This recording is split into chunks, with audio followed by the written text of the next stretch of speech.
바로 시작하겠습니다. 먼저 이란과 카타르의 경기를 분석해 보도록 하겠습니다. 이란 피라 랭킹 21위 승승승무승입니다. 일본을 2대1로 격파했습니다. 물론 피지컬을 살린 롱볼을 구사하기 전까지는 슈팅에 0점이 맞지 않으면서 상당히 고전하는 등 다소 노쇠한 주전들이 많은 시간을 뛰어야 했다는 점은 아쉬운 점입니다. 다만 체력적으로는 카타르가 8강에서 승부차기를 기록했기 때문에 더 우세해 있는 상황이고, 연계 말고는 득점에 잘 기여하지 못하는 아즈문의 부진은 돌아올 타레미가 메울 수 있는 상황입니다. 오히려 타레미가 지난 경기 쉰 것이 공격진에서는 힘이 될 여지가 클 것입니다. 카타르 피파 랭킹 58위 승승승승무입니다. 카타르의 경기 결과는 거품이었던 걸까? 지금까지 중국, 팔레스타인 등 쉬운 대진을 뚫었지만 2골 차이의 스코어를 낸 적이 없을 정도로 꾸역승 성향이 강했었습니다. 결국 아시아 내에서 상위권 전력인 우즈벡에게 어려움을 겪는 것으로 토너먼트에서 불리한 위치를 잡게 된 양상입니다. 카타르도 이란과 마찬가지로 BEST11의 노쇠화는 문제가 되는 양상이고, 지난 대회 9골의 알리도 이번 대회에서는 폼이 좋지 못했습니다. 팀의 위상이 지난 대회보다도 많이 내려온 양상입니다. 물론 두 팀의 체력적인 저하 때문에 공격에서의 0점이 잘 맞지는 않을 가능성이 높습니다. 언더 2.5를 픽하는 것이 옳다고 볼 수 있을 것입니다. 다만 체력적인 부분이나 카타르의 현재 전력이 아시아 상위권 팀을 상대로 고전할 수 있다는 점이 나온 이상 이란이 상당히 할만한 상황이 될 것으로 봅니다. 이란의 승리와 언더 2.5를 예상합니다. 다음은 캄비르와 비테세의 경기를 분석해 보도록 하겠습니다. 캄비르 네덜란드 2부 8위 패승승패무입니다. 비테세를 상대로는 다득점 싸움에서 밀리면서 상당히 약했습니다. 다만 올 시즌 리그는 다르지만 보여주는 공격의 효율에서는 캄비르가 극도의 우위를 잡고 있는 상황입니다. 사실 비테세를 상대로 캄비르가 득점력을 잘 투사하는 양상은 아니고 공격적인 운영 때문에 수비적인 부담이 강제되는 상황이라고는 하지만 결국 비테세도 올 시즌 수비를 골키퍼의 선방에 의존하는 경우가 많습니다. 지금까지의 경기와는 분위기가 사뭇 다를 수도 있을 것입니다.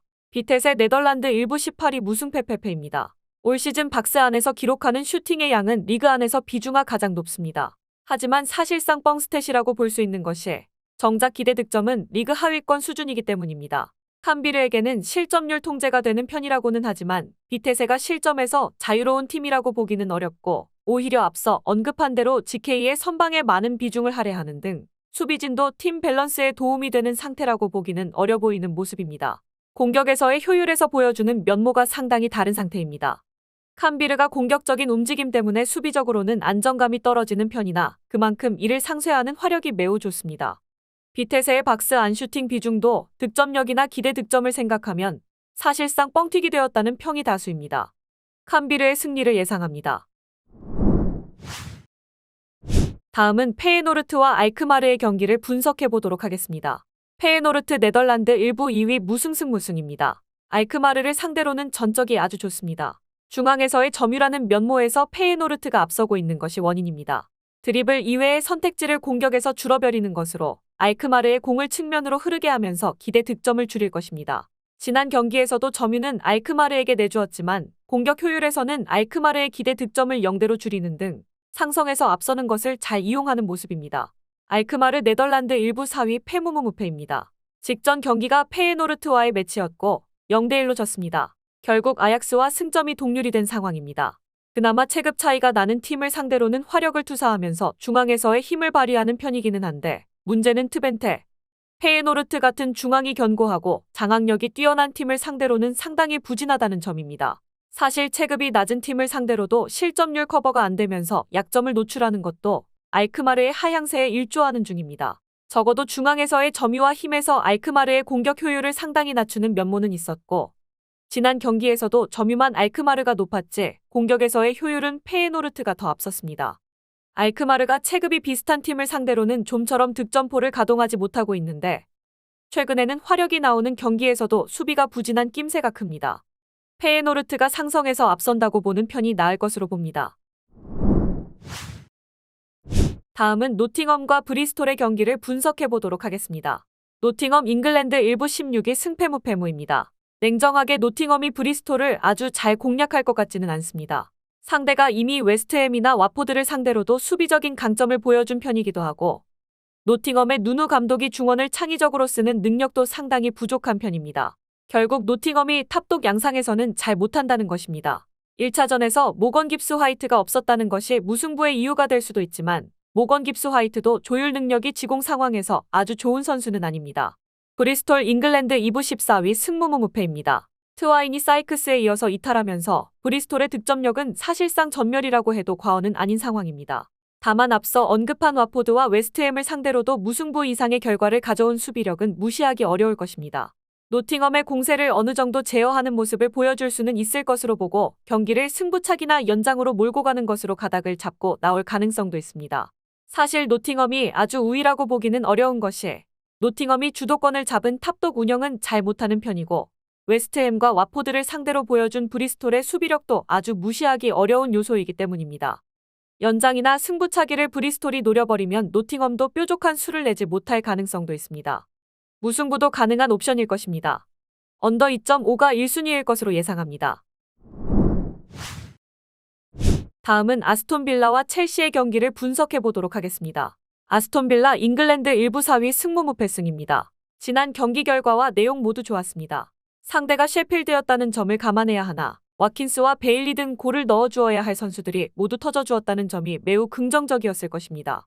일단 1차전에서도 첼시를 무득점으로 묶어서 4경기 연속으로 첼시에게 골을 허용하지 않은 모습을 그대로 이어가기도 했습니다. 첼시의 상황이 그동안 더 안 좋아진 모습이라 아스톤 빌라가 강하게 압박하는 것이 효과가 아주 클 여지도 큽니다. 첼시 잉글랜드 1부 11위 패승무패패입니다. 지난 경기에서도 중원에서 상당히 부진한 모습이었습니다. 특히 카이세도는 포백 보호가 전혀 되지 않으면서 팬들의 비난에 SNS를 닫아버리는 추태를 보이기도 했습니다. 첼시가 아스톤 빌라 같이 압박 라인을 높게 잡는 팀에게는 그나마 강하다고는 하지만 중원에서 공이 안 돌아버리는 상황에서는 뭘 할 수 있는 상황은 아닐 것으로 보는 것이 현명할 듯합니다. 아스톤 빌라가 홈에서 매우 강하다는 것은 이미 잘 알려진 사실이기도 하고 첼시를 압박하면서 수비적인 강점도 잘 보여주고 있는 데다 첼시가 요즘에는 중원에서의 압박 대응이 매우 처참한 양상입니다. 셰필드전에서 공격수들의 폼 상승을 기대할 수 있었던 아스톤 빌라가 핸디캡 승리까지 챙길 수도 있을 것 같습니다. 마지막으로 AT 마드리드와 빌바오의 경기를 분석해 보도록 하겠습니다. 아틀레티코 스페인 1부 4위 승승승승무입니다. 원정에서 이미 빌바오에게 져서 홈에서 펼쳐지는 1차전에서 사활을 걸어야 할 전망입니다. 다만 홈에서 강하다고는 해도 동적인 움직임 때문에 생기는 공간 허용이나 코케 바리오스가 다소 터치나 민첩성에서 단점이 있어서 빌바오의 역습이 상당히 부담스러울 소지가 있습니다. 그나마 경합 상황에서의 우위로 빌바오 양풀백의 에이징컵으로 인한 신체 능력 저하를 공략하는 것이 키가 될 수는 있습니다. 빌바오 스페인 1부 5위 승패승무승입니다. 빌바오가 올 시즌에는 니코의 온더볼 상황에서의 발전, 3세트의 압박 대응이 좋아지는 등 제법 공격적으로는 아틀레티코를 공략할 수 있을 여지는 있을 것 같습니다. 다만 빌바오도 원정에서는 6위 이상의 팀을 상대로 약점이 있는 편입니다. 원정에서 아틀레티코에게 지더라도 최대한 골 차이를 줄이는 쪽으로 가면서 2차전에서의 역전 시나리오를 준비하는 큰 그림을 그릴 수도 있을 것입니다. 아틀레티코가 홈에서는 워낙 강한 편이라서 홈팀의 승리를 기대해 볼 수는 있습니다. 다만 홈에서도 압박으로 인한 문제나 중원에서의 수비라는 리스크는 있는 편이고 빌바오도 공격에서 할 수 있는 것은 많아서 난전 양상이 되면서 골 차이가 크게 나지 않을 가능성이 있을 것입니다. 오버 2.5 양상이 일어나도 크게 이상한 매치는 아닐 것으로 봅니다. 영상에서 알려드리는 내용들은 모두 1차 분석 내용들이며 2차 분석과 최종 조합픽은 영상 하단 고정 댓글 링크로 문의 주시면 안내 도와드리도록 하겠습니다. 시청해주셔서 감사합니다.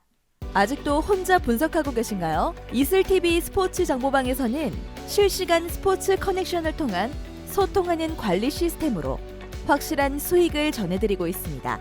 정보방 입장 조건은 없으며 일반인들은 쉽게 접할 수 없는 배당 흐름 분석, 모든 경기 라인업과 결장자, 마지막으로 분석 모델링을 통한 최종 조합픽까지 무료로 제공해드리고 있습니다.